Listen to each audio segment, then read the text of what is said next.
Bougez pas, là, c'est enlevé.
still members, but now that we're by ourselves.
Thank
you.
Regarding China, I think China has a choice. It's a rather simple choice.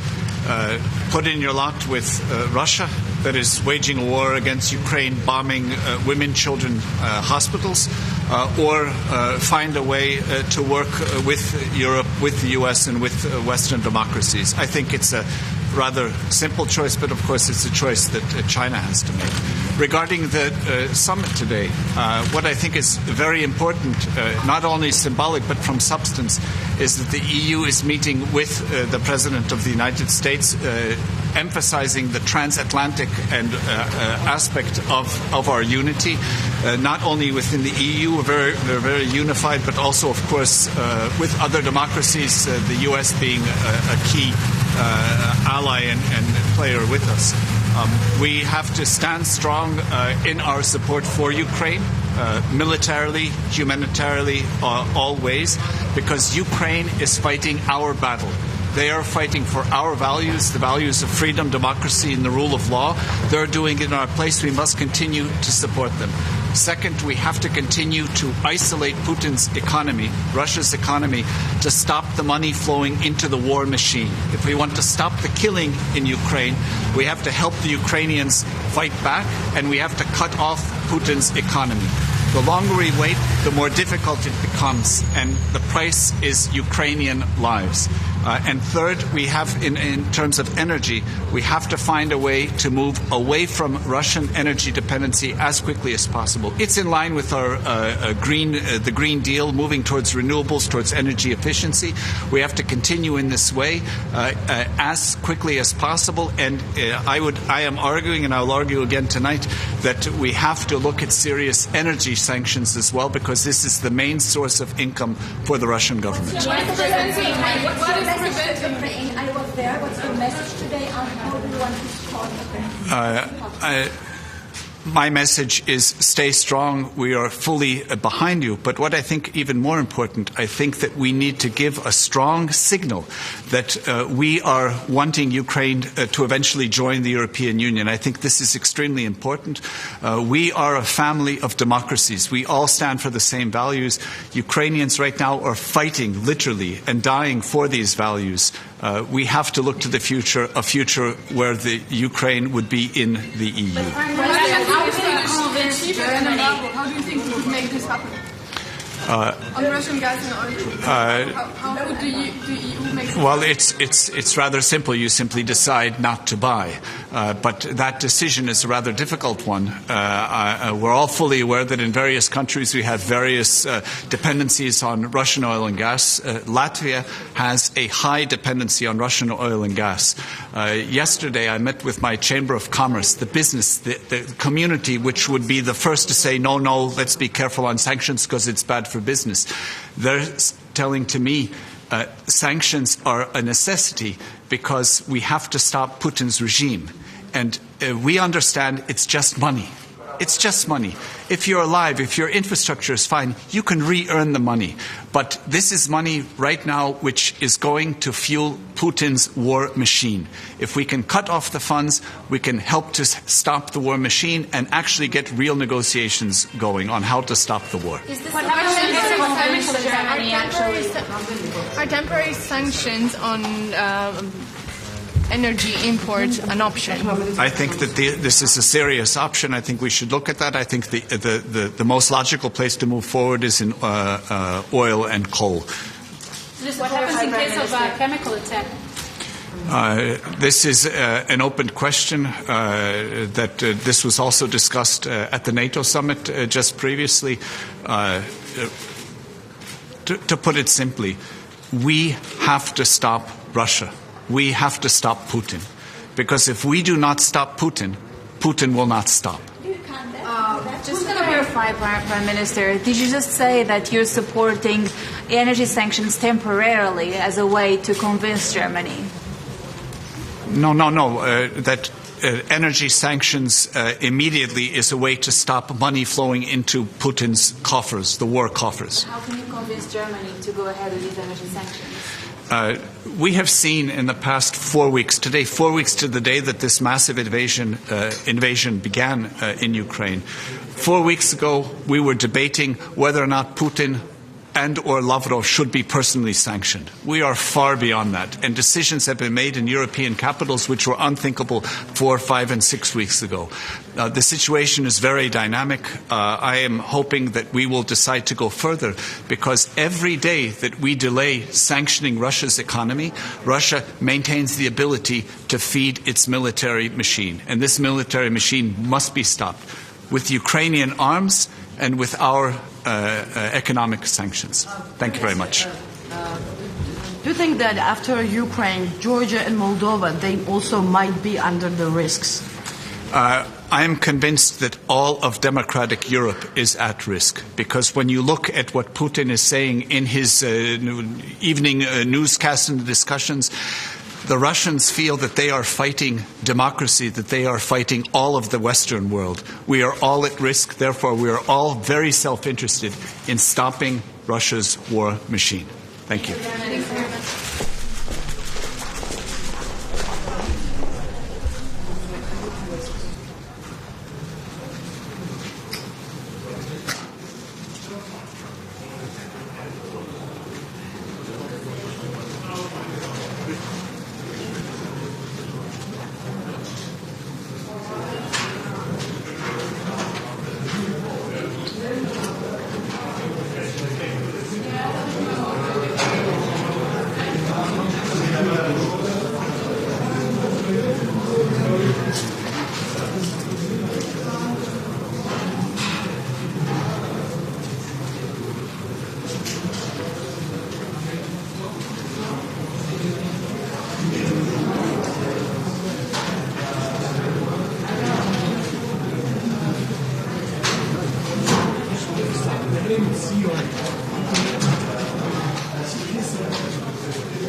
Zo.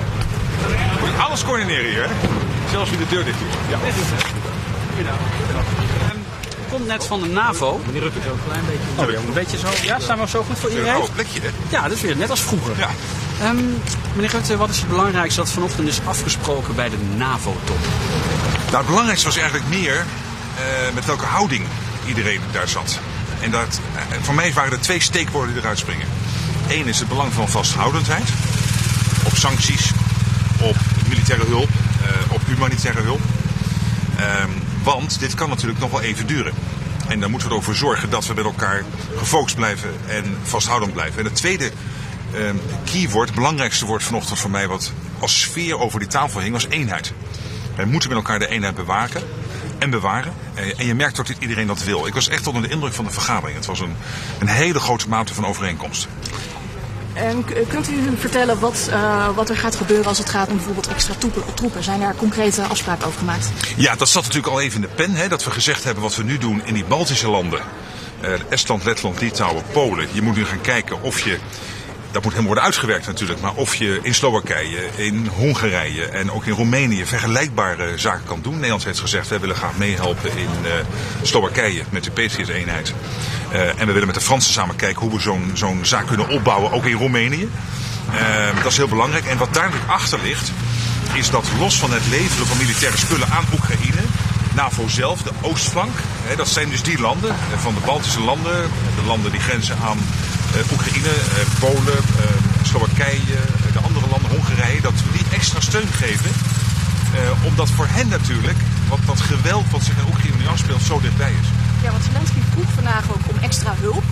Heeft u het gevoel dat u samen met de andere NAVO-landen daar een mooi pakket heeft kunnen maken? Of... Nee, hier zal Zelensky niet tevreden over zijn. Want wat hij wil is een no-fly zone boven Oekraïne. En dat gaan we niet doen. Omdat een no-fly zone betekent dat NAVO gevechtsvliegtuigen, F-16's, F-35's potentieel in een rechtstreeks conflict komen met Rusland. En we moeten er ook voor zorgen dat we dit hele deel van de wereld veilig houden. Dat zou een enorme escalatie zijn en potentieel zodat een derde wereldoorlog kunnen uitlokken. Dus we zijn tegen een no-fly zone. Maar we hebben wel afgesproken met elkaar dat wij doorgaan met de sancties. Dat we zeker ook doorgaan met het leveren van militaire spullen. Dat gebeurt nog steeds op grote schaal vanuit veel Europese landen. En dat is van groot belang voor het weerstandsvermogen van Volodymyr Zelensky en zijn mensen. En is er ook gesproken over een rode lijn? Want zou Rusland Russische chemische wapens gebruiken of nucleaire wapens? Hebben jullie het daarover gehad, wat de NAVO dan gaat doen? Nou, dat kun je niet bespreken met zoveel mensen aan één tafel. Maar helder mag zijn dat de NAVO natuurlijk nadenkt en zich voorbereidt op dat soort vraagstukken. Er is overigens helemaal geen verwachting dat het aan de orde is. Maar laat ik één voorbeeld noemen. De Russen zeggen, ja, het zijn de Amerikanen en het NAVO-gebied die zelf bezig zijn met chemische wapens. Dat is natuurlijk fake news. Dat slaat echt helemaal nergens op. Dus daar moet ook volstrekt helder in zijn. Dat is niet aan de orde. Tegelijkertijd moet je natuurlijk altijd voorbereid zijn op elke eventualiteit. Op elk denkbaar scenario vanuit Rusland. Meneer Rutte, wat als Rusland chemische of biologische wapens gebruikt in Oekraïne? Ja, wat ik niet ga doen is speculeren over zulke situaties. Het belangrijkste is dat op zulke momenten de NAVO heeft nagedacht over wat gaan we doen. Maar dat zijn natuurlijk geen dingen die in het openbaar komen spreken in een tv-uitzending. Maar er staat dat het onacceptabel is en ernstige gevolgen zal hebben. Ja, maar daar laten we het ook bij. En dan heeft ook Poetin zich af te vragen, wat is dat dan? En dat ga ik nu niet uitspellen op televisie, dat kan niet. Nee. Even terug naar de inzet van Nederlandse militairen. Wij gaan dus meer militairen naar Roemenië sturen. Ja, hadden we al besloten. Overigens, dat is geen nieuws. Hè. We hebben al 80 mensen extra in Litouwen. We hebben al gezegd, wij willen ook met de Fransen samen gaan helpen in Roemenië. Dat moet nog helemaal worden uitgewerkt. En vorige week vrijdag heeft het kabinet besloten om in Slowakije actief te worden met zo'n Patriot-eenheid. Dat is dus ook met bemanning, mannen en vrouwen die dat gaan bedienen. Dat betekent dat we van al die activiteiten die zich afspelen aan de rand van het NAVO-gebied, dus aan die oostflank, dat Nederland in 3 van die landen betrokken is. Roemenië, Slowakije en Litouwen. Hoeveel mensen gaan er naar Roemenië? Dat moet allemaal nog worden uitgewerkt. Maar dat gaat dan om tientallen, om honderden? Dat gaan we helemaal uitwerken met de Fransen samen. Meneer Rutte, jarenlang wordt er natuurlijk al gehamerd op extra defensie-investeringen. Heeft u er nu hoop op dat inderdaad bij die top in Madrid alle lidstaten plannen afgeven? Ja, ik heb dat ook gezegd vandaag. Dat het belangrijk is dat we allemaal ook dan met het water naar de dokter gaan. En laten zien hoe wij vanuit al deze NAVO-landen toewerken naar die 2%. Nederland heeft natuurlijk een enorme stap gezet al. Door een kwart extra defensieuitgaven af te spreken in het regeerakkoord. Maar daarmee zijn we er nog niet. Er ligt ook een motie van de Kamer in meerderheid aangenomen om verder te gaan. En zo spelen in heel veel landen die discussies. Meneer Rutte, even over de hoor.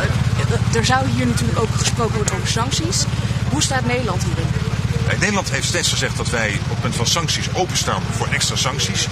Meestal is de procedure dat de commissie met voorstellen komt. Ik verwacht niet dat uit deze top het zou anders kunnen gaan. Maar als u mij nu vraagt mijn verwachting, zou ik niet denken dat uit deze top, dat kunnen de leiders niet met zo'n grote groep gaan brainstormen en gaan oplossen. Dan moeten er echt voorstellen liggen. En er zijn al heel veel sancties afgekondigd. U komt nu natuurlijk wel op de terreinen die ingewikkelder zijn. Gas. Nou, dat gaat niet zomaar. Het duurt jaren voor je onafhankelijk bent van Russisch gas. Olie, dat zou wellicht sneller kunnen. Maar er zijn nog steeds ook veel landen zeer afhankelijk van Russische olie. Dus dat gaat niet zomaar. Havens afsluiten voor Russische schepen. Maar wat doe je vervolgens met levensmiddelen? En hoe zorg je ervoor dat je dat in heel Europa doet? Dus er is niet zozeer oneenigheid over. Maar hier stuit je wel op een aantal praktische vraagstukken. Zou je dat niet toch gewoon moeten doen om een heel duidelijk signaal aan Rusland te geven? We hebben ook allemaal als nationale regeringsleiders de taak om ervoor te zorgen dat uw verwarming in Nederland niet uitvalt. Dat we ook genoeg voedsel hebben in Europa, maar ook in andere landen, Oekraïne en Rusland. We willen niet de individuele Russen raken. En we hebben sowieso te maken met grote voedselproblemen, omdat er onvoldoende wordt ingezaaid in Oekraïne. En dat heeft potentieel enorme gevolgen tot in Noord-Afrika aan toe, omdat Oekraïne de graanschuur van de wereld is. Dus vandaag komen er geen nieuwe sancties richting Rusland? Het is mijn verwachting dat je niet vandaag tot concrete sancties zal komen. Dat kan nog iets veranderen, maar ik denk niet dat het zo concreet zal zijn. U bent heel blij met die eensgezindheid. Maar denkt u dat Poetin, dat Moskou zich daar iets van aantrekt? Ik denk dat Poetin zich totaal heeft vergist. Die heeft gedacht dat het Westen verdeeld zou zijn. Toen hij in de nacht van 23 op 24 februari aanviel. En kijk eens waar we nu staan. We hebben met z'n allen afgesproken onze defensieuitgaven belangrijk te verhogen. We hebben gigantische sancties afgekondigd tegen Rusland. We bewapenen op dit moment met zwaar materieel. Helpen wij op dit moment Zelensky om ervoor te zorgen dat hij weerstand kan bieden tegen Rusland. Die hele westerse wereld is verenigd. Landen als Finland en Zweden overwegen nu zelfs ook zelf lid te gaan worden van de NAVO. Dus waar hij dacht verdeeldheid te zaaien, heeft hij eenheid gecreëerd. En dat is een totale misrekening. Maar de oorlog gaat door. Ja, dat is uiteindelijk een besluit van Poetin, wanneer hij daarmee stopt. Maar de effecten voor hem, de gevolgen voor zijn land. Rusland is opgeteld ongeveer de Benelux. Inmiddels is het nationale inkomen van België al weggesmolten. Ze zijn nu net zo groot als Nederland en Luxemburg opgeteld. Dus het gaat heel snel. En die gevolgen zijn dus echt enorm. Meneer Rutte, Madeleine Albright is vannacht overleden. Wat is voor u nou haar erfenis uit de jaren 90 die voor u als leider tegenwoordig leerzaam zou kunnen zijn? Maar zij is natuurlijk een brug tussen Oost en West. Haar hele leven is een permanente strijd geweest tegen dictatuur, tegen overheersing, voor liberaliteit, voor vrije pers, voor vrijheid van meningsuiting. Zij is echt een icoon.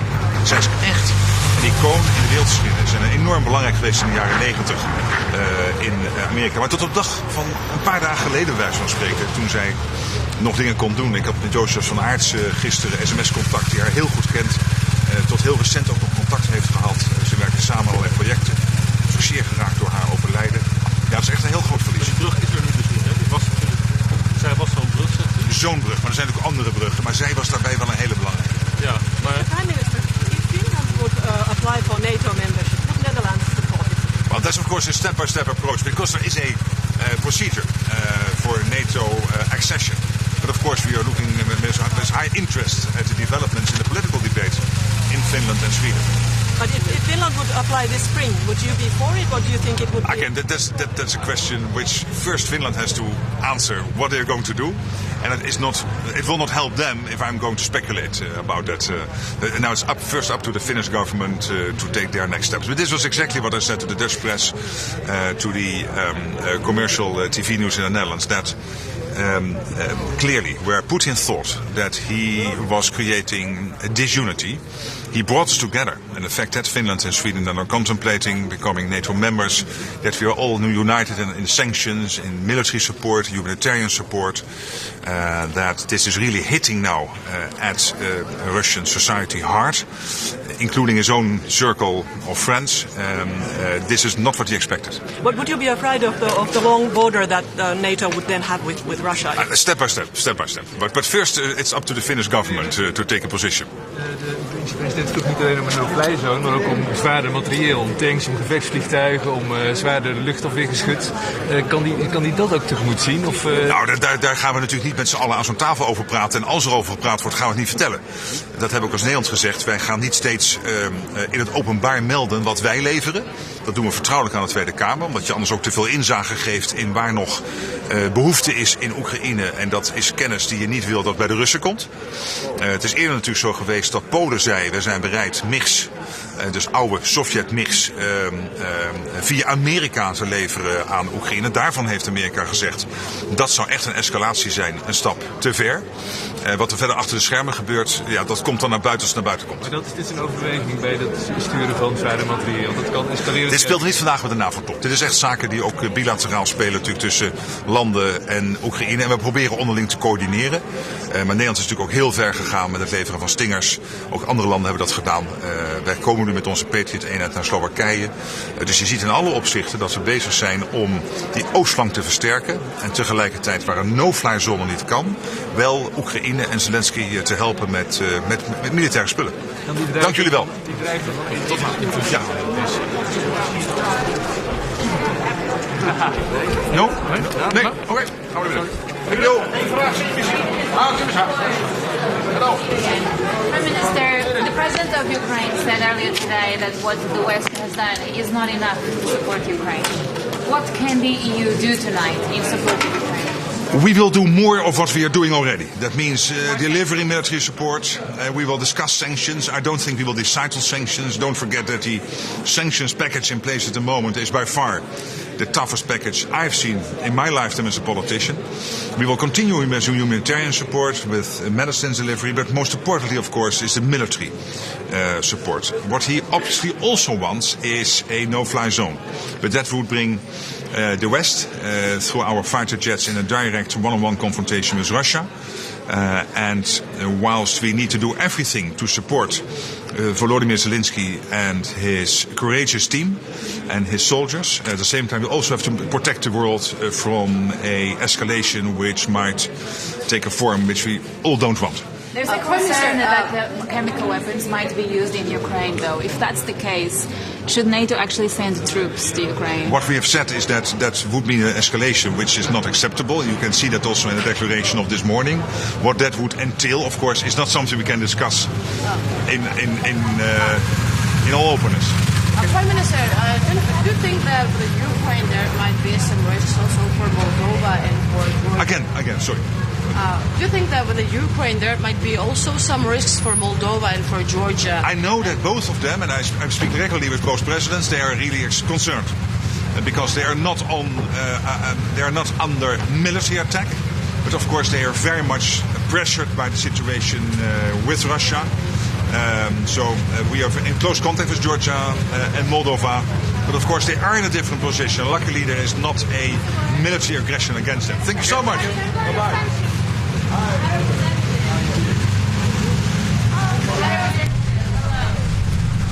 Well, today 1 month since the start of the war. 1 month war, 6 million people displaced, half of the Ukrainian children displaced. The Russian army started trying to conquer quickly, and now they are massacring people. From a military point of view, this is a big failure for Russia. 1 month fighting, and they haven't been able to move 200 kilometers away from their logistical bases. And since they cannot conquer the cities, they bomb the cities, killing innocent people, destroying everything. But the Ukrainians are fighting. We are supporting them, providing arms. And certainly the result of the war is not what the Kremlin expected. They can have a big defeat. We will continue supporting Ukraine. We will continue putting pressure on Russia. What happens in case of a chemical attack? Let's hope it's not going to happen. Can we expect more sanctions at this European summit? Yes, the summit will discuss about it. You know that the summit doesn't take concrete decisions, only provide political guidance for the technical bodies and for the foreign affairs ministers to decide in concrete terms. So I expect the European Union Council to provide guidance on how to continue increasing the sanctions, personal sanctions and sectoral sanctions. Are there any risks also with Ukraine? Are there also any risks for Georgia and for Moldova? Well, certainly the instability is very big. And people in the borders of Russia are understandably very much worried. But by the time being, what we have to do is to continue supporting the Ukrainian army. Let's talk about concrete things to do. In the next 2 weeks, arms will decide in which side the victory comes. And we have to continue supporting, providing arms, providing military equipment. This is an important thing to do, to be sure that these things go and people can use it. The Ukrainians are fighting to stop them. Why is it so hard to find a consensus among Europeans on the energy? That's what the leaders will discuss. Buenos días. Hola.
Výborne, tu ste vnútri, tak som čakal vonku.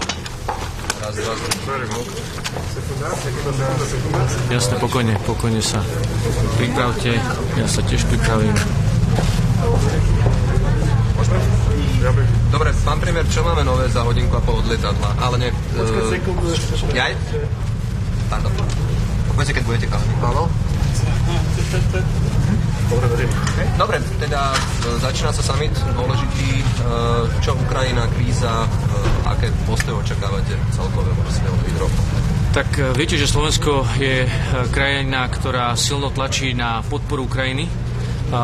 Preukazujeme to nielen tým, že pomáhame ľuďom, ktorí utekajú pred vojnou, ale aj praktickými krokmi. Som veľmi rád, že Slovensko sa pričinilo o to, že sme pripojili Ukrajinu na európsku elektrickú sieť. Tento summit je dôležitý preto, aby sme naďalej preukazovali silnú podporu, aby sme zvyšovali tlak na Ruskú federáciu a Vladimira Putina, aby vojna na Ukrajine skončila, aby nastal mier a takýmto spôsobom budeme vlastne aj rokovať a budem zastupovať Slovensko pri Európskom stole. My prinášame k stolu, aby Európska únia bola ochotná poskytnúť aj reformný tím z hľadiska povojnového obdobia. To je veľmi dôležité a bol by to aj silný signál práve pre tú európsku perspektívu Ukrajiny. Potrebuje vidieť, že stále s ňou počítame s ňou stále viac a chceme ju v európskom spoločenstve. Ďalší dôležitý rozmer je samozrejme pomoc ľuďom, ktorí utekajú pred vojnou a to je výmena hrivien, pretože prichádzajú s nejakou svojou menou, svojou hotovosťou a toto je otázka, ktorú musí riešiť Európska komisia, takže to je ďalšia téma, ktorú prinášame k stolu.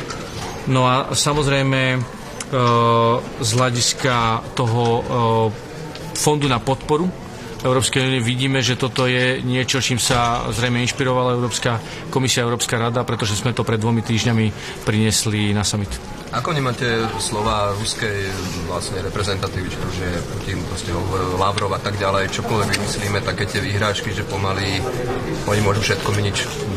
Nevnímate to tak, že sme trošku ako by taký pokakaní celkovo úniou?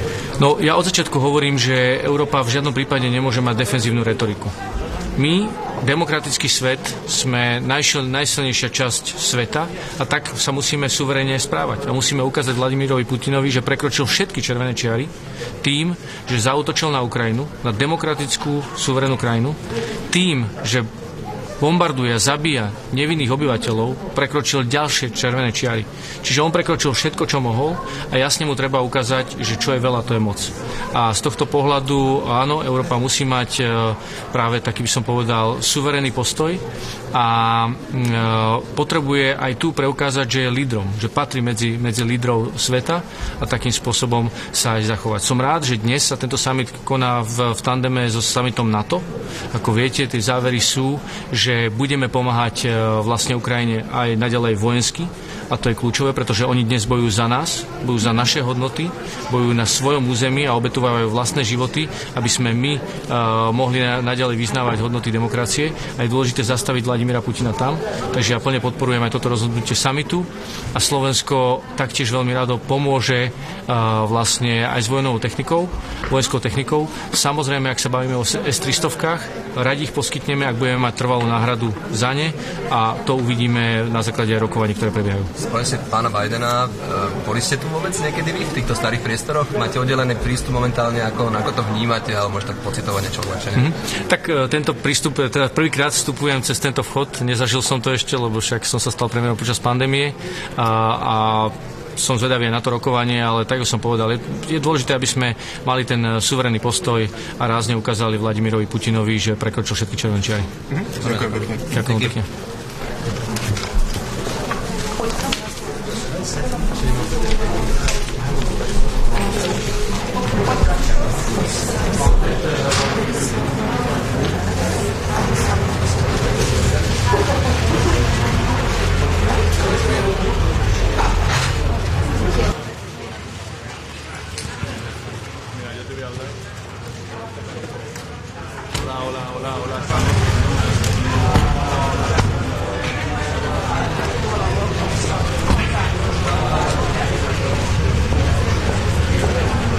Hyvää iltapäivää. Mitä odotatte päivän kokoukselta? Oikein hyvää iltapäivää. Tänään erityisesti tulemme keskustelemaan Ukrainan tilanteesta. Meillä on yhteinen illallinen Yhdysvaltain presidentti Joe Bidenin kanssa ja tulemme keskustelemaan niistä toimista, joita vielä voimme yhdessä tehdä kiristääksemme Venäjän taloudellisia pakotteita, jotta saisimme sodan mahdollisimman nopeasti loppumaan. Eli tulemme keskustelemaan pakotteista, tulemme keskustelemaan yhteistä toimista, varmasti myös avusta Ukrainalle. Odotatteko G7-kokouksesta sellaisia päätöksiä, jotka voisivat vaikuttaa myös EU-hun sanktioihin liittyen? Eurooppa-neuvosto tulee yhdessä käymään keskustelun omista päätöksistänsä. Tietenkin G7-maat, NATO-kokous myös käsittelevät Ukrainan tilannetta, mutta Eurooppa-neuvosto tulee tietenkin oman keskustelunsa käymään.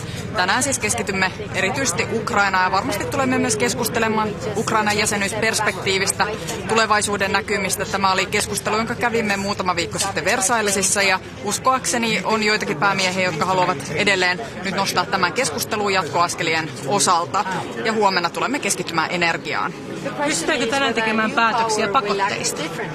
En lähde ennakoimaan tietenkään neuvoston päätöksiä, mutta uskoisin kyllä, että meillä on yhteistä tahtoa edelleen kiristää pakotteita, erityisesti etsiä kaikki sellaiset porsaanreiät, jotka tällä hetkellä heikentävät pakotteiden vaikutusta ja sitten varmistaa sen, että ne todella toimivat. Liittyykö ne porsaanreijät esimerkiksi johonkin pankkeihin, että joitain pankkeja otettaisiin liittistä tai mikä ne voi liittyä porsaanreihin? Me kuulemme komissiolta tänään katsauksen siitä, millä tavalla pakotteita pitäisi kiristää, miten näitä porsaanreikiä pitäisi tukkia. Kyse on tietenkin myös siitä, että me olemme asettaneet hyvin kovat pakotteet ja pitää varmistaa, että ne myös toimeenpannaan kaikissa jäsenmaissa yhdenmukaisesti niin, että esimerkiksi joitakin tuotteita ei viedä ohi pakotteiden Venäjälle.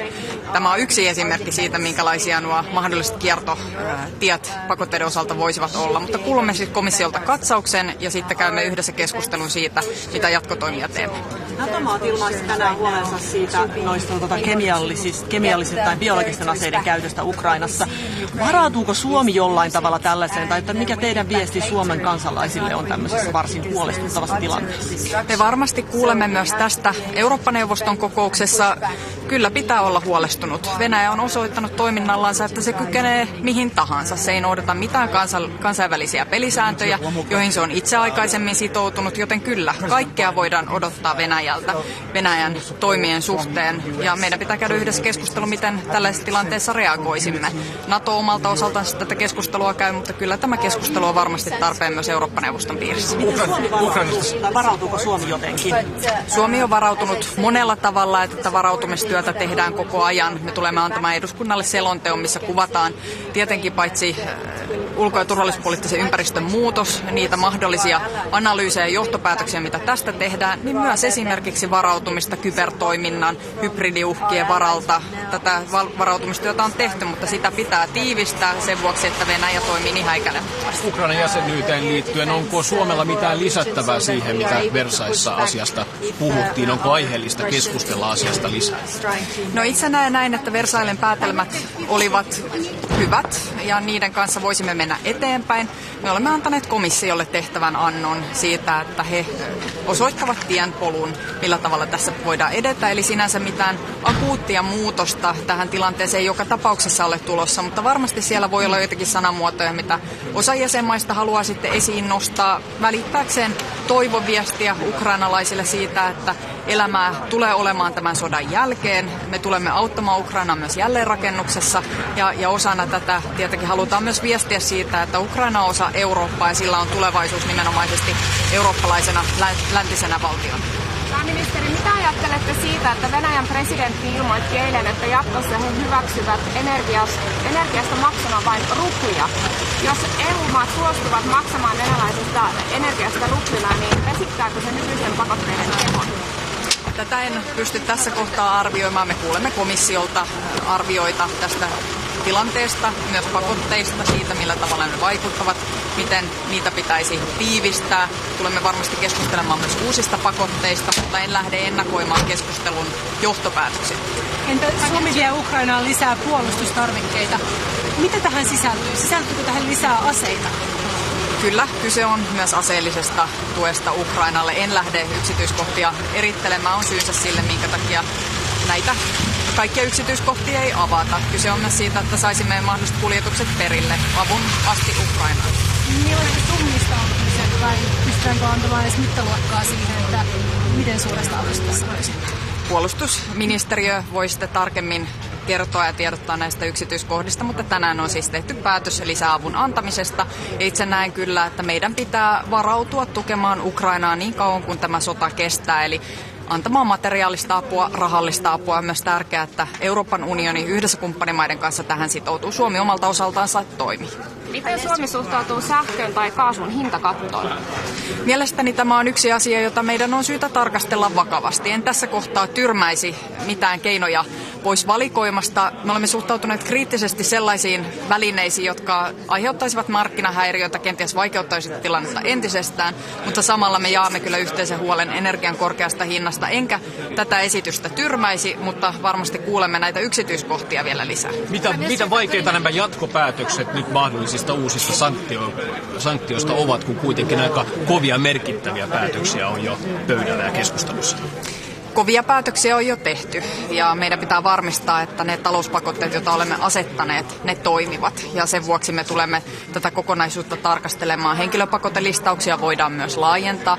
Yhtä lailla meidän pitää katsoa, pitäisikö enemmän pankkeja ottaa SWIFTin piiriin. Energia on se iso kysymys, josta huomenna tulemme keskustelemaan ja se on sellainen väline, mikä todella iskisi Venäjään kovasti, mutta samalla ymmärrämme sen, että moni eurooppalainen maa on riippuvainen Venäjältä tuodusta fossiilienergiasta. Voisiko Suomi luopua valkoja venäläisen energian käytöstä, jos sitä ei saa olla sellaista EU-laajuista päätöstä, niin voisiko Suomi tehdä sellaisen päätöksen, että Suomi luopuisi venäläisen energian käytöstä? Itse näen tärkeänä, että me etenemme pakotteiden kanssa yhteisessä rintamassa, eli ilman muuta me tuemme tätä yhteistä työtä ja me olemme olleet voimakkaampien pakotteiden kannalla. Kaikissa kokouksissa olen korostanut sitä, että Suomi on valmis vieläkin voimakkaampiin toimiin. Me olemme valmiita tukemaan kaikkia niitä esityksiä, joita komissio on valmistellut, laatinut, arvioinut hyödyllisiksi. Me olemme kaikkia näitä valmiita tukemaan. EU ei ole yhtenäinen kuitenkaan tässä. EU on yhtenäinen, kaikki päätökset on yksimielisesti tehty. täytyy valitettavasti mennä. How can the EU respond to the demand for payment of gas contract removals which undermine sanctions? Sorry, you are talking so fast that I didn't get it. Naomi O'Leary, Irish Times. How can the EU respond to the request from Russia for payment of gas contracts in rubles, which would seem to undermine sanction efforts? How can the EU respond to that? I think this is something that we will hear the Commission today. I think the Commission will give its evaluation of the situation, and we will, of course, discuss sanctions even larger scale with Joe Biden, that is here in our meeting today. I think it's very important that we are working together with the US, with Great Britain, with Canada, with other states that are in these sanctions. So I think this is something that we will discuss, but I won't go to the details in this stage. I think we will hear the Commission's evaluation of the situation. And should gas be hit, do you think, as a response, given that now, because payment is demanded in rubles, it undermines the EU's existing sanction steps? I won't jump to conclusions at this point. We will hear the Commission's evaluation, as I said. Finland is willing to take even more actions when it comes to sanctions. I think the energy issue is our biggest issue when it comes financing Russia's war right now, because we are purchasing energy from Russia, and I think we have to get rid of the fossil fuels coming from Russia as soon as possible, as we stated in Versailles Council meeting a few weeks ago. So I think the energy will be the big issue that we will discuss tomorrow together, which are the right steps forward on this. Thank you, Prime Minister. Thank you so much. Thank you.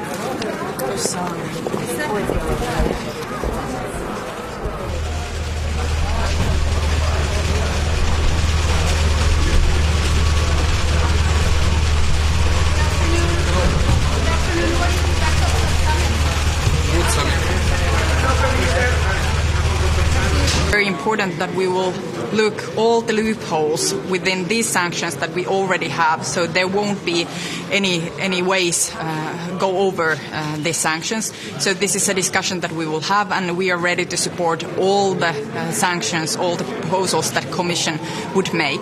I think the energy issue is the big issue on the table, and we will discuss this tomorrow, and we are also willing to look at these sanctions as well. I think as long as we are purchasing energy from Russia, we are financing the war, and this is the big problem that we have, and that's why it's important that a few weeks ago in Versailles we stated that we have to get rid of Russian fossil fuels as soon as possible. Also, do you think, what are your expectations for the conversations with the United States President? Of course, it is very important that we are in the same line when it comes to sanctions, that there isn't any ways out of the sanctions from Russia. So I think it's very important to discuss together with Joe Biden as well, and also how we can more support Ukraine in this situation.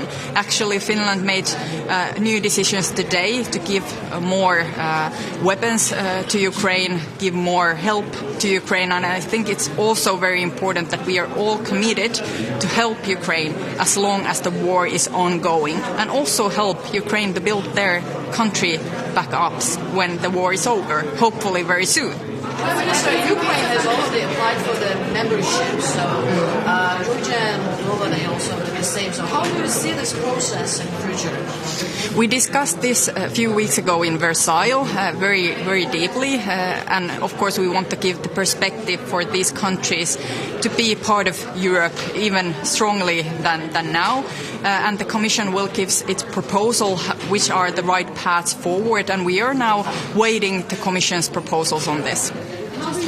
Message to China, because the Chinese authorities have not yet condemned what's going on in Ukraine. What's your message to Chinese? I think it's very good that we will also have the discussion today concerning China, and there is a EU-China summit coming up, and this will be the key topic, of course. If China helps Russia, then the sanctions won't work as we want them to work. So, of course, China is a major player, and we have to make sure that China is on the right side of history with this war. In case of a chemical attack. Sorry? In case of a chemical attack, how would you react? Of course, we hope that that kind of situation wouldn't happen. But as we have seen, Russia is capable of anything. They don't respect any laws. They don't respect any international laws that they are actually committed to. But they don't respect these laws anymore, so we can expect anything from Russia. And of course, we have to be prepared also for these kind of situations. I think we will also hear the evaluation on this tonight from the Commission, and also discuss this with Joe Biden. Thank you. Thank you so much. Now I have to go.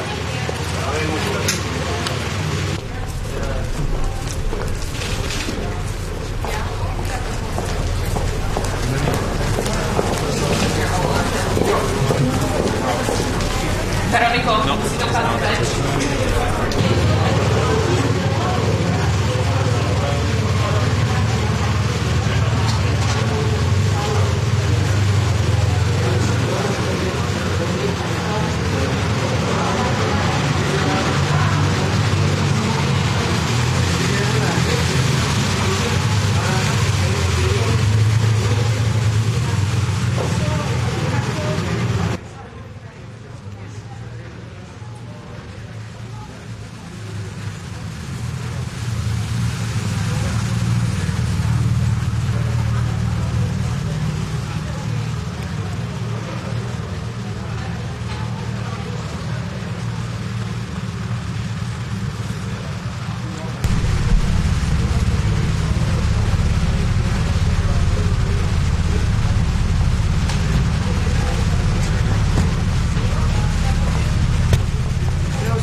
d'appliquer les sanctions aussi, le fassent exactement de la même manière. Puis un principe général, et c'est le principe général que la Commission utilise, c'est que les sanctions doivent avoir plus d'impact du côté russe que du côté européen. On n'est pas en guerre avec nous-mêmes, on ne va pas prendre des sanctions qui nous affaiblissent nous-mêmes d'une manière non nécessaire. C'est-à-dire un embargo total sur le gaz et le pétrole russe, c'est hors de question? Ça aura un impact dévastateur sur l'économie européenne et je pense que ce n'est pas nécessaire. Ce qui est important, c'est que dans ce conseil ici ce soir, on entendra le président ukrainien Zelensky et en même temps le président américain Joe Biden. Ça montre bien l'unité transatlantique qui est quand même un message très fort par rapport à la Russie. Qu'est-ce que vous pensez de la demande russe de payer le gaz russe en roubles? Comment allez-vous réagir? Mais si on change les éléments d'un contrat, alors tout se renégocie. Alors le prix se renégocie aussi. Regardons comment on gère cela. Ce qui est important pour moi, et ça fait partie des discussions aussi, c'est que les prix diminuent. Aujourd'hui, on est confronté à des prix qui sont complètement détachés de la réalité. Je suis content de voir que la Commission européenne vient avec des propositions comme le plafonnement de prix, quelque chose que la Belgique avait suggéré, qui doivent avoir un impact direct sur les prix du gaz et sur les factures de nos citoyens. Cette demande de payer en roubles, c'est une façon de contourner les sanctions du côté russe? Bon, je ne pense pas que c'est une manière de contourner, mais s'ils veulent changer les termes du contrat, alors il y a plein de choses qu'on veut rediscuter. In het Nederlands nu, moeten er nieuwe sancties? Maar we hebben vandaag 4 pakketten sancties die zeer vergaand zijn en die een bijzonder zware impact hebben op de Russische economie. En door de Russische economie te verzwakken, verzwak je ook hun mogelijkheden om oorlog te kunnen voeren. Wat vandaag belangrijk is, is dat we kijken dat in de toepassing van die sancties, dat men dat allemaal op dezelfde manier doet. We zien vandaag dat er landen zijn, geen Europese landen, maar die ook zich geëngageerd hebben om die sancties toe te passen, dat daar toch wel nog achterdeuren zijn die misbruikt worden en de impact van de sancties verminderen. Bijkomende sancties, altijd bereid om te kijken, maar sancties moeten altijd een veel zwaardere impact hebben aan de Russische kant dan aan onze kant. Het is niet de bedoeling om sancties te nemen die onze economie nodeloos zouden verzwakken. Dus een volledige embargo tegen Russische gas of olie is niet op de tafel? Wel, Europa is zich stap voor stap aan het loskoppelen van Russisch olie en gas. En tegen het eind van het jaar zal dat al met 2/3 verminderd zijn. En dat zijn lange termijn keuzes die een bijzonder zware impact zouden hebben. Maar dat nu op korte termijn doet, zou een bijzonder zware economische impact hebben. Ja, we zijn niet in oorlog met onszelf. De bedoeling van sancties is dat ze een impact hebben in Rusland en zo weinig mogelijk impact hebben bij ons. Hoe gaat u reageren tegen de vraag om Russische gas in te betalen? Nou, voor ons land heeft dat weinig impact, want wij kopen weinig Russisch gas aan. Maar als men natuurlijk de elementen van een contract verandert, ja, dan kunnen we alles veranderen. Dan moeten we misschien ook wel even over de prijs spreken. Ik ben blij dat de Europese Commissie een aantal voorstellen doet, zoals bijvoorbeeld het plafonneren van de gasprijzen. Dat is één van de maatregelen die wij als België hadden voorgesteld. En dat moet ervoor zorgen dat in de komende weken de facturen naar beneden kunnen en dat onze bevolking zich niet blijft blauw betalen aan die zeer hoge facturen. Is de vraag van Rusland om in roebel te betalen een manier om de sancties te omzeilen? Ik denk dat dat moet bekeken worden. In ieder geval, als men de elementen van een contract verandert, ja, dan kunnen we over heel veel zaken discussiëren. Bijvoorbeeld ook over de prijs. In ieder geval ziet men dat alle Europese landen bezig zijn om die strategische keuzes te maken om minder afhankelijk te zijn van Russisch gas en van Russische olie.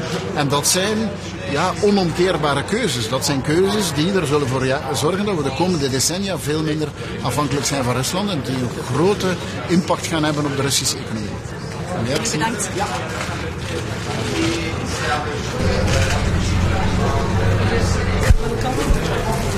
Это вот такое. Это вот такое.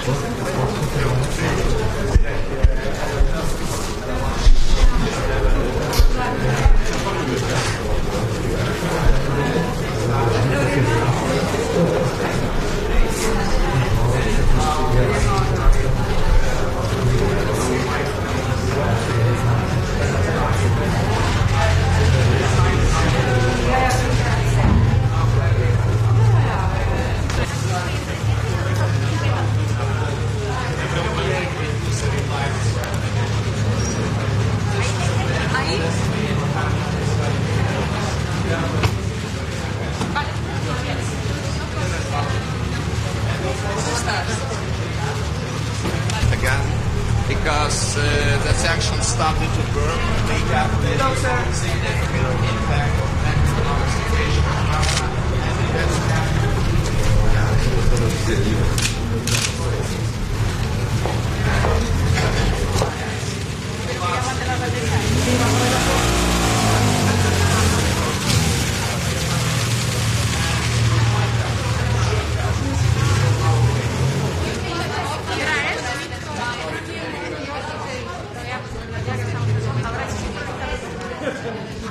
Ahí no te tapó, ¿no, Laura?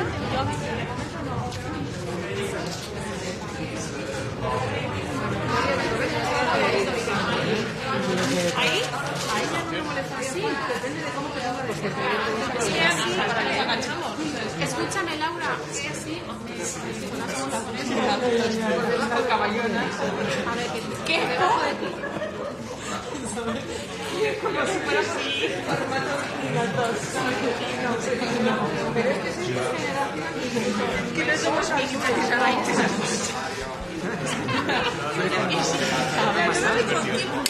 La nube blanca eso es la falsedad cuando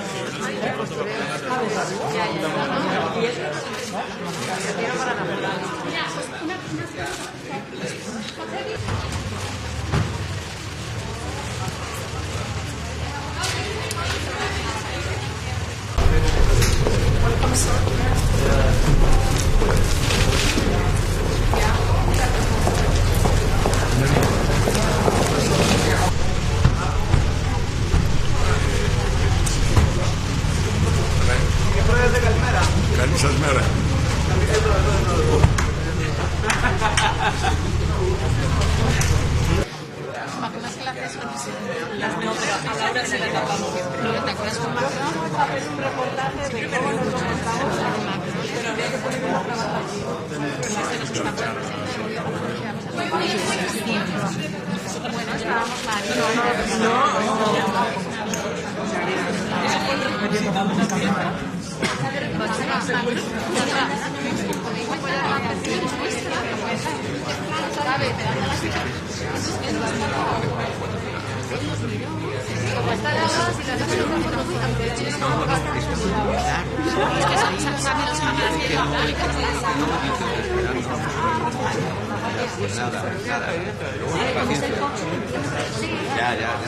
¿Qué va a llevar? No, me refiero a lo tuyo.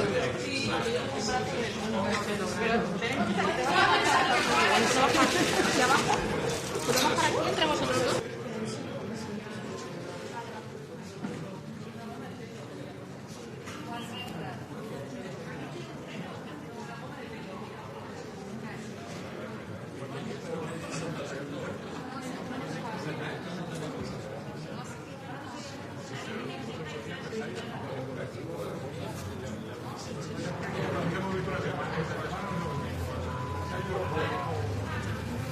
Lo voy a hacer así. ¿Ya? ¿Ya?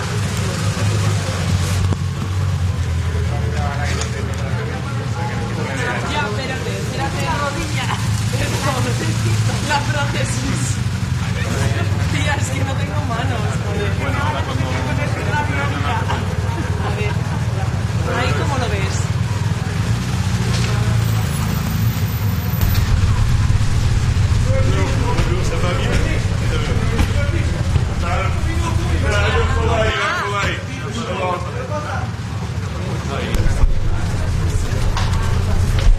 President Costa, just very brief question.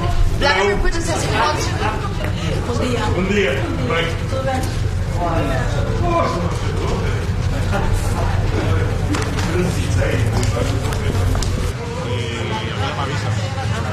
Me callo. Porque Ana ya habla directamente con el secretario. Y se supone que yo soy profesional y todavía no.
Just give me 1 second to make a statement in Greek and then I can take your questions.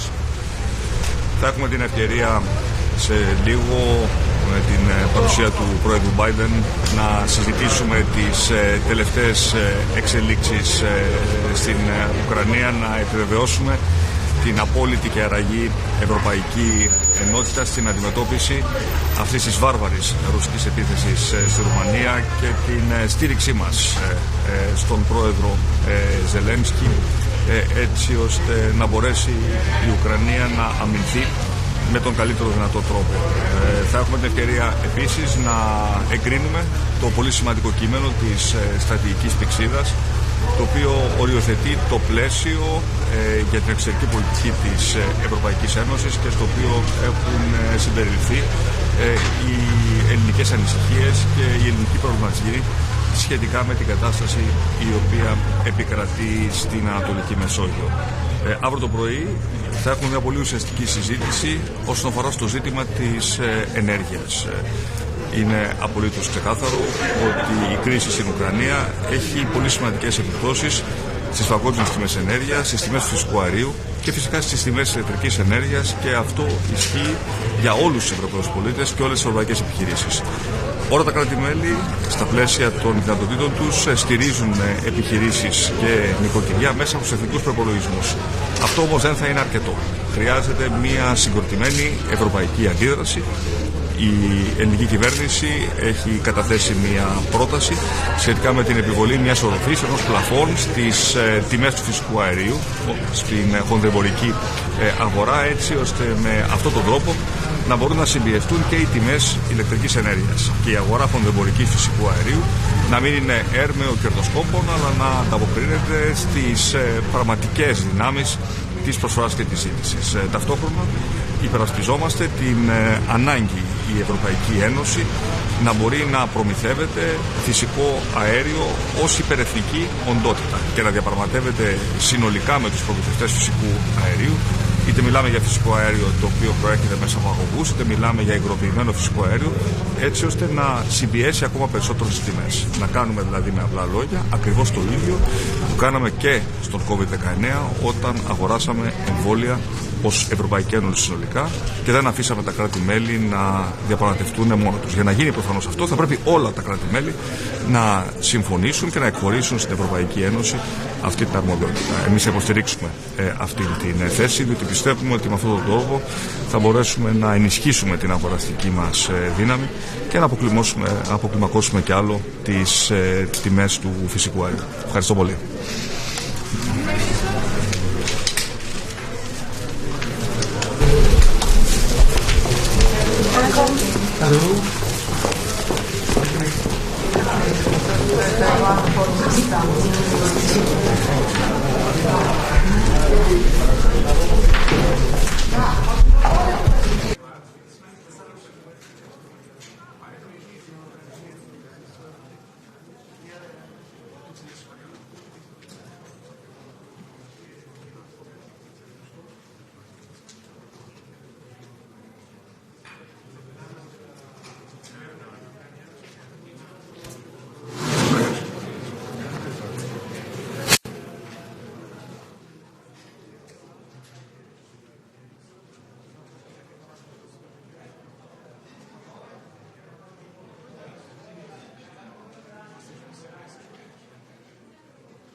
Ja, zum einen die Abstimmung eben der Maßnahmen, die wir weiter gemeinsam setzen werden, um Frieden in der Ukraine zu erreichen.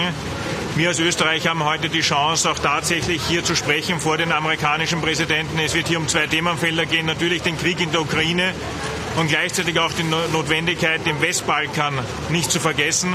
Wir brauchen hier Maßnahmen, dass der Westbalkan nicht Einflussgebiet wird von Seiten der Russischen Föderation oder anderer Großmächte wie der Volksrepublik China.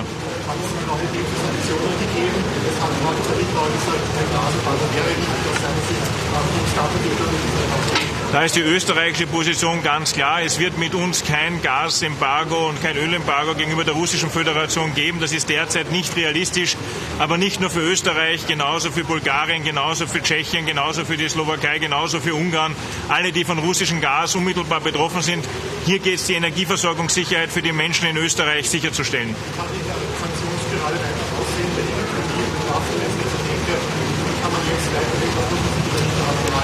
Na, wir haben ja massive Sanktionen beschlossen. Jetzt ist es eigentlich dazu angetan, genau hinzuschauen, wo wirken sie und wo wirken sie noch zu wenig, wo gibt es vielleicht Schlupflöcher, die geschlossen werden müssen. Da sollten wir jetzt den Fokus drauf legen. Dankeschön.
Afternoon. So yesterday I had a conversation with President Volodymyr Zelensky and the terrible situation in Mariupol. People in the streets, killed people in the streets, and it's not possible to bury them because of constant bombing, constant shelling. So we have to solve this issue of humanitarian corridors because this is terrible and people are dying just in the middle of the day. Today it's a good opportunity to talk about phasing out policy we could provide, and we could just use some experience of some countries. For example, my country. We established the LNG terminal 10 years ago. We created infrastructure. We built pipelines, Baltic Link through the Baltic Sea. And just because of the one reason, they never did had any illusions regarding Russia. We started to prepare ourselves for this day, for the day X. And now I look at my colleagues, and I think this is the best time to open the eyes. And eyes are open, by the way. We woke up, every of us, and to start to prepare.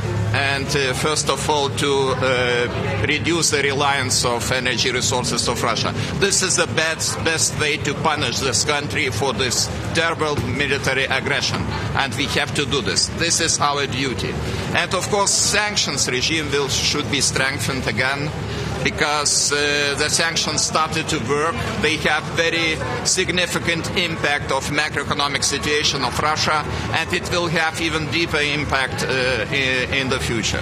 So I think we need to do everything that is in our hands, plus military support. We discussed this morning in NATO summit, and it might help. It should help. There is no other way. Do you think that all countries will agree to Sorry, too many questions at the same time. How does Putin demonstrate it's possible will factor in the possibility of an oil and gas embargo? Please, louder. How does the demand from Russia to be paid in rubles for its gas and oil will factor in the possibility of an embargo? We are not scared about this because, first of all, we already do not buy any more the crude oil from Russia. We have very big oil refinery in Lithuania, and they did very good job, prepared themselves for possible scenario even before the war, and now they are ready and they have long-term contracts to buy Saudi crude oil from Saudi Arabia. And also natural gas. Yes, natural gas, still some dependence, but as I mentioned, we can replace natural gas by liquid gas through our terminal in our port city Klaipėda. So this is the reason why we are not afraid. One issue remains electricity. We still are connected to the Brel system, former Soviet Union Brel system. This is the issue, and so far we have the Baltic Link, and we can import electricity electricity from Sweden. Yes, the capacity is not enough, but more or less we have also some local generation capacities we can use. It will cost more, but this is the price we are ready to pay in order to achieve the concrete results and trying to affect the behavior of Russia. What will you say to the Germans today that are so reluctant? Yes, I hope that Germany will go this way too, but of course they are in slightly, how to express it, in more difficult situation because of reliance on natural gas. But I think we can prepare gradual policy of phasing out, and we will do this. Most importantly, we need the solutions on the European Union level, and having in mind the unity between us. I am witnessing last 2 months, 1 month. I think this is very good sign that we will reach all the decisions which are needed. Thank you.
huippuurheilijoita.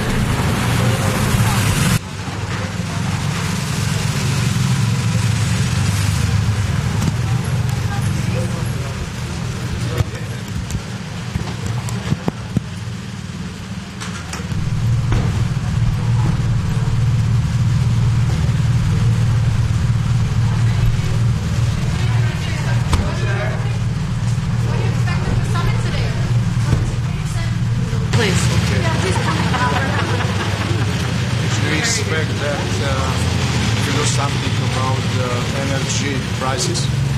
I think this is one of the most important things now in Europe. But of course, the focus will be on Ukraine. And I think that we really have to commit ourselves to deliver to Ukraine what Ukraine needs the most. And these are four things. First is the hope, then military aid to be able Ukraine to defend itself. Then humanitarian aid and the money, because they have to survive and their economy is under attack and not in the position to function normally. So they have to pay pensions, they have to pay social benefits to millions of people. So we have to help on all those four critical areas. What happens in case of new sanctions today?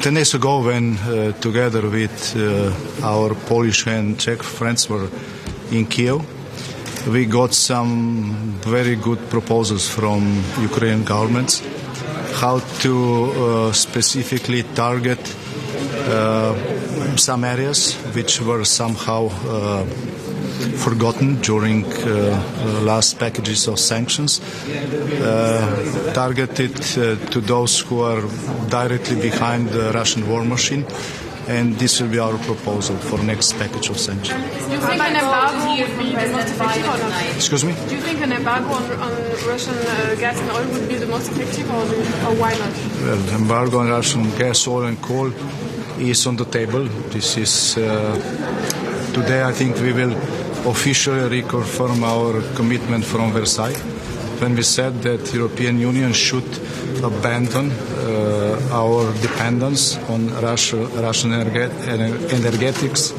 as soon as possible. Of course, this is asymmetric approach from different EU member states, but this agreement we reach in Versailles as soon as possible is something huge. Even 2 weeks ago, this wouldn't be possible. This will not happen, unfortunately, over the night. We support immediate.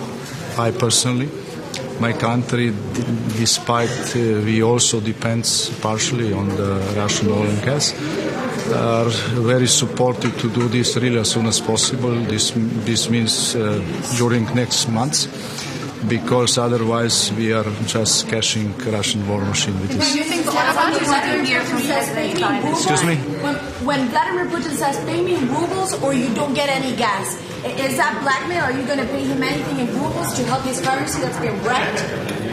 I don't think that anybody in Europe really know how rubles look like. So nobody will pay in rubles. And what's your message to China? Because China has been really quiet about what's going on in Ukraine. Well, if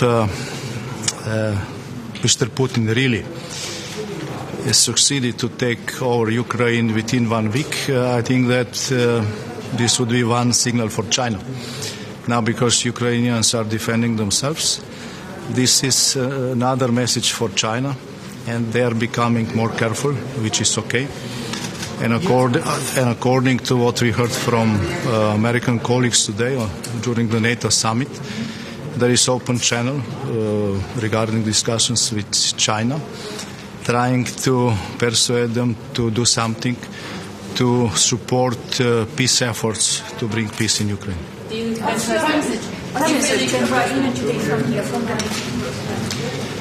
First of all, when we went to Kiev, we saw how brave nation this is.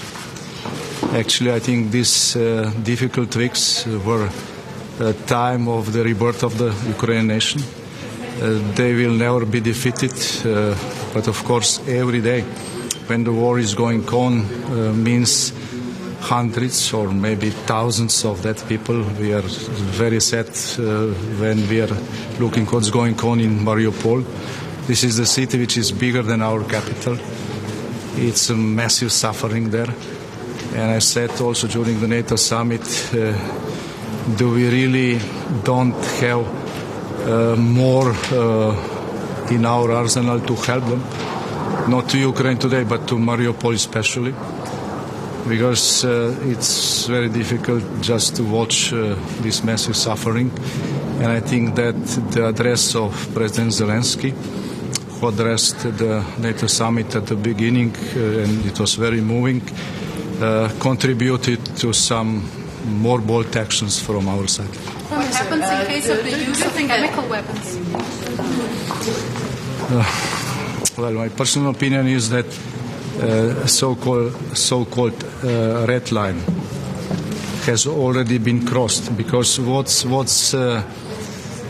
to say to shelling from the sea with 200 millimeters guns on the civil parts of the Mariupol. I think that it is exactly the same as using some other so-called weapons of mass destruction. So it's I think that all red lines have already been crossed, so we don't need to speak about chemical or biological weapons and to wait to those weapons to be used and then to say, well, red lines have been crossed. But of course, using such weapons which are specifically forbidden by international conventions are something regarding to the international law which trigger some more severe response from all those who signed such conventions. So legally this is something different.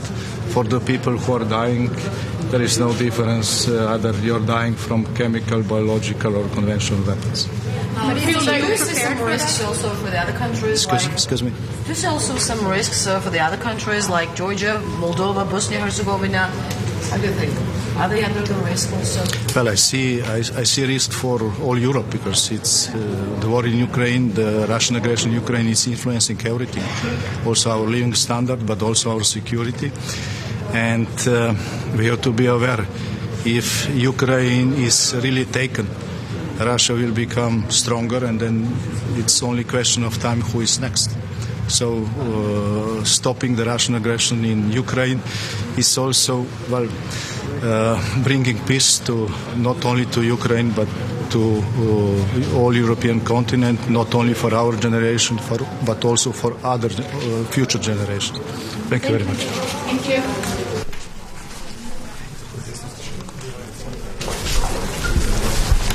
Pozdravljeni, gospod premijer. Mislim, da ste tam. Ja, tam je preveč gužva, nas niso zraven spustili.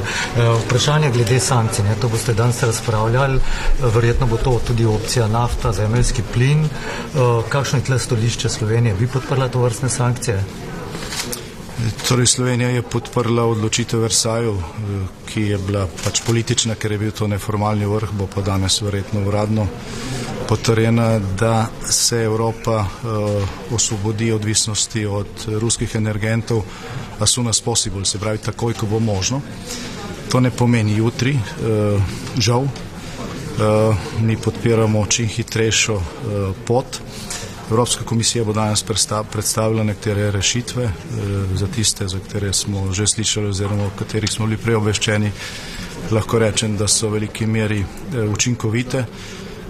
Ob robu obiska ameriškega predsednika je bilo veliko razprav, kako lahko recimo Združene države pomagajo z utekočinjenim plinom že za naslednjo zimo, tako da tukaj se veliko stvari dogaja in veliko premika.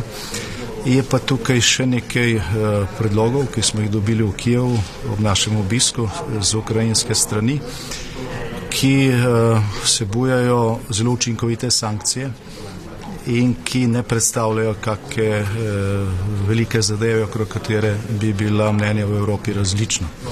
Nekaj o tem smo danes že govorili na vrhu NATO za stvari, ki se bolj dotikajo vojaških zadev, oziroma okrog zadev, ki so pomembne za to, da ustavimo ruski vojaški stroj. Gre za tako imenovane produkte za dvojno rabo, ki jih Rusija kupuje kot civilne produkte, uporablja jih pa v vojaški tehniki.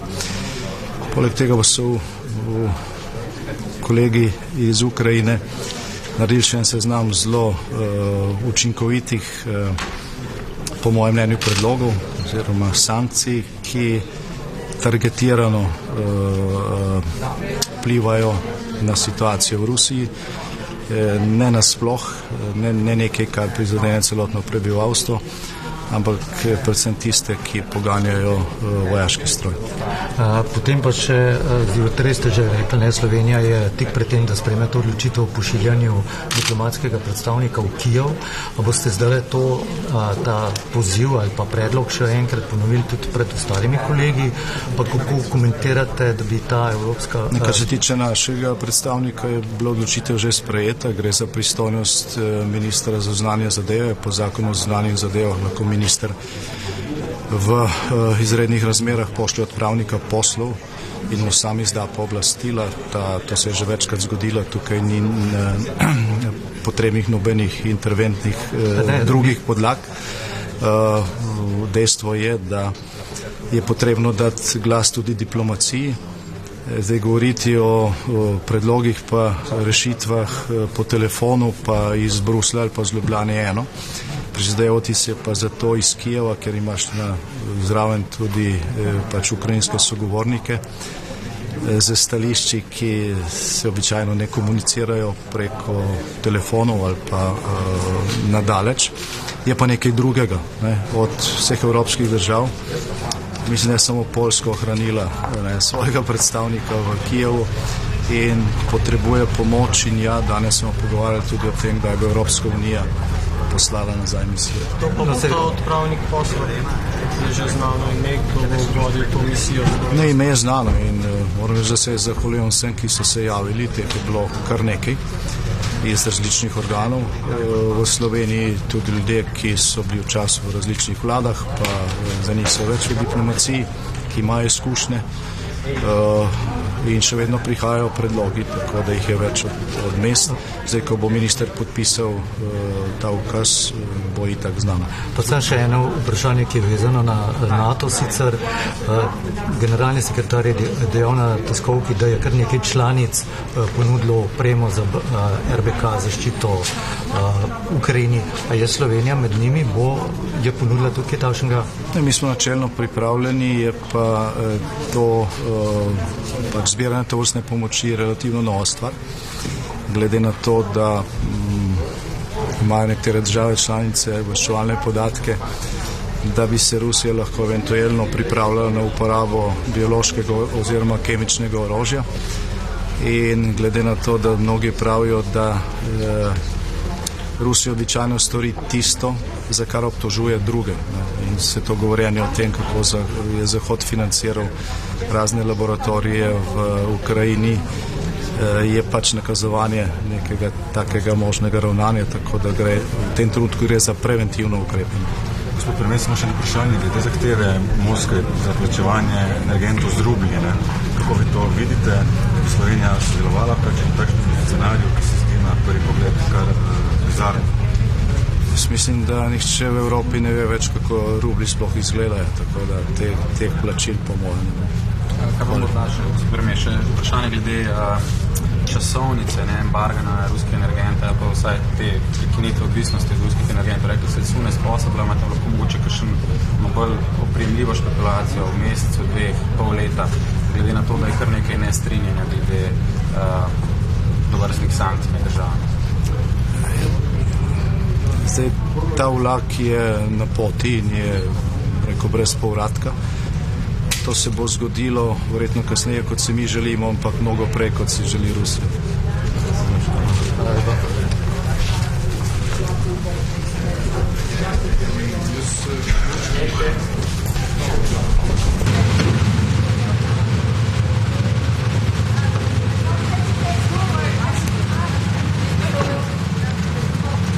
good afternoon.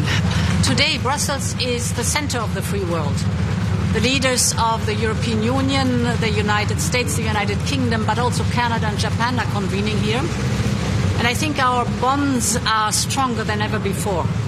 We have decided to step up our support for Ukraine, to sharpen the sanctions against Russia, and to break free from Russian fossil fuels. And therefore, tomorrow, together with President Biden, we will present a new chapter in our energy partnership.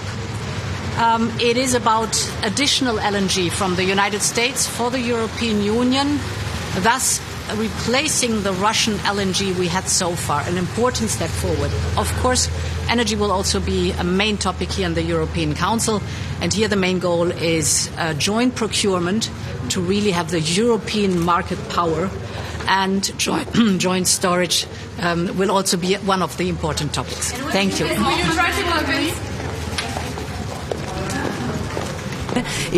coraggiosi ucraini.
Buonasera.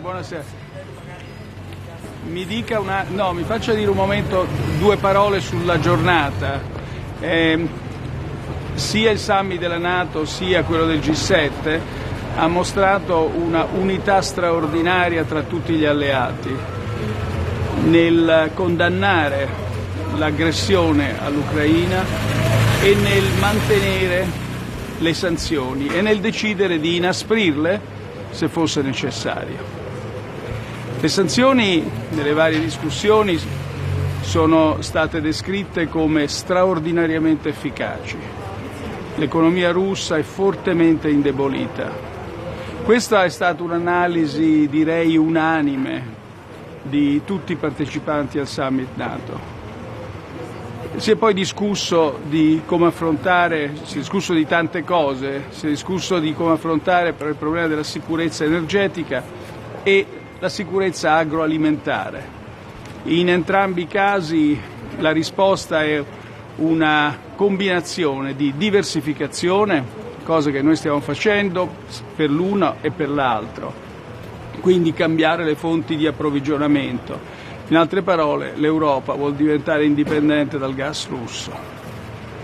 Di misure di politica interna, in un certo senso, interna all'Unione Europea. Il mercato del gas funziona male, i prezzi sono speculativi, molto speculativi, quindi occorre prendere delle misure specifiche non si è discusso perché ne discuteremo dentro il Consiglio europeo. E il terzo pilastro di questa strategia è l'aiuto che deve venire dal Canada, dagli Stati Uniti, dai grandi produttori di gas liquido.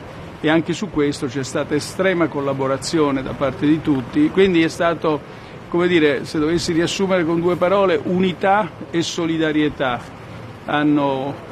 descrivono bene questo incontro. Si è poi discusso anche dei rifugiati. I numeri stanno crescendo in maniera impressionante.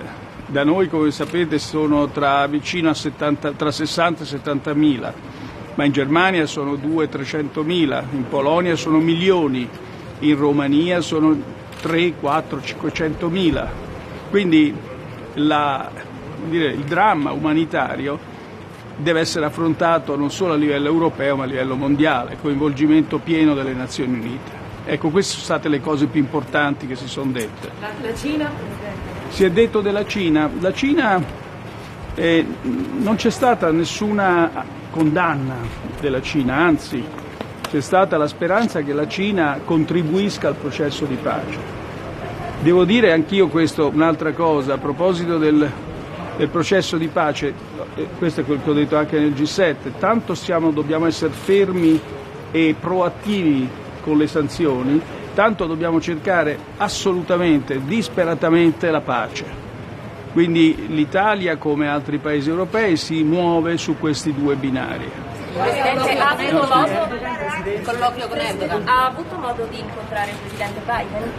Sì, ho avuto modo di incontrare il Presidente Biden brevemente, abbiamo scambiato delle opinioni sulla situazione attuale, su quello che l'Italia può fare. Presidente, sulle armi, sì. Non ne voteremo l'aumento della spesa. Lei cosa pensa?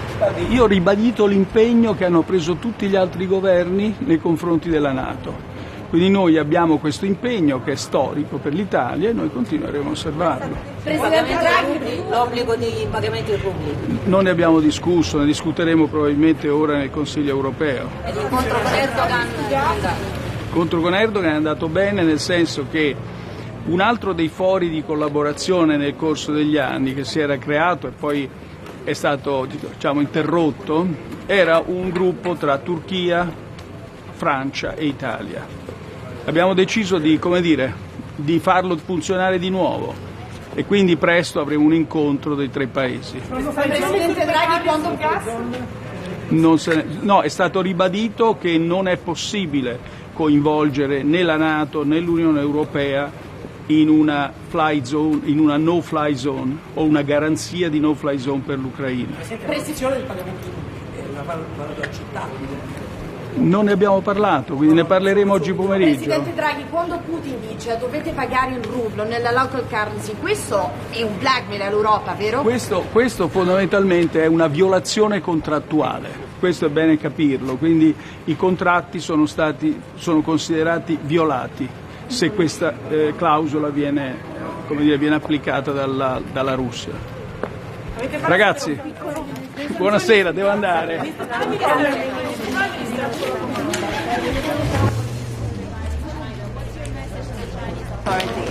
To the Chinese authority, my message is China is a most important country. They can be crucial in the peace process. They have lots of leverage, a lot of leverage. And so we are all waiting that they use it. Can you trust them though? Can you trust them? I'm sorry. No. I mean, I'll say what I said in Italian a moment ago.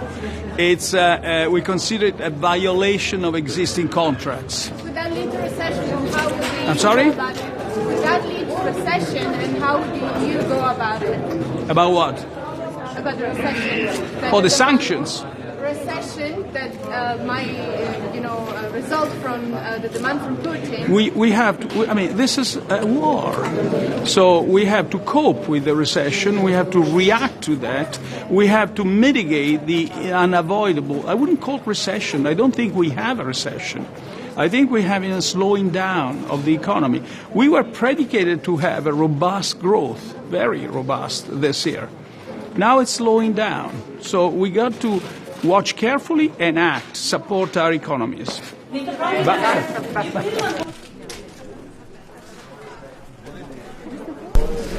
Presidente, buongiorno. Paola, io non si è sentito nulla quest'ultima parte. Non si è sentito nulla. Mi spiace.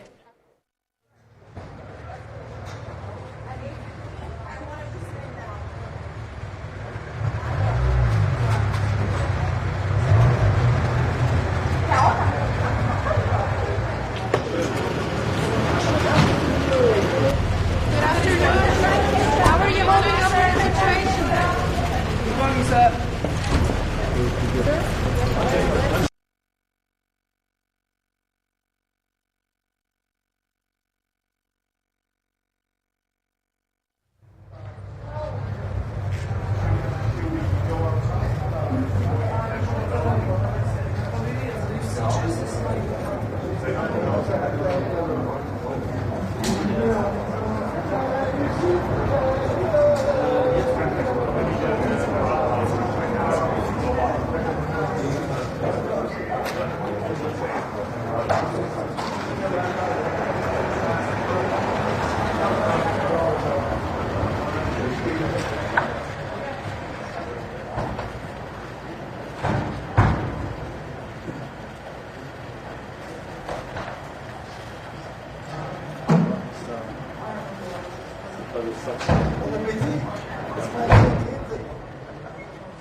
Grazie.